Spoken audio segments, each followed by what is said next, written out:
तर मित्रांनो, तुम्हाला माहीत असेल मी दूध व्यवसायाकडे वळत आहे आणि सकाळी सकाळी मला ते गवत म्हणजे घास असतो ना, तो घासच्या कांड्या डोबायला जायचं होतं. जाताना सुंदरसा नजारा दिसला.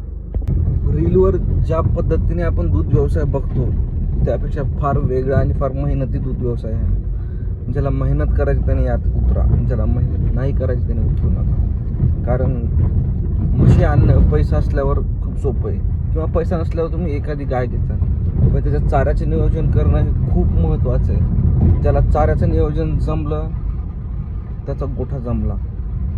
तुम्ही सुरुवातीला गोठ्यावर फार खर्च करू नका.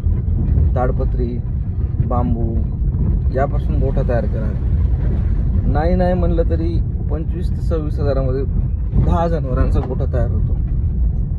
आणि तुमच्याकडे बजेट असेल तर मग शेडकडे जा, पण शक्यतो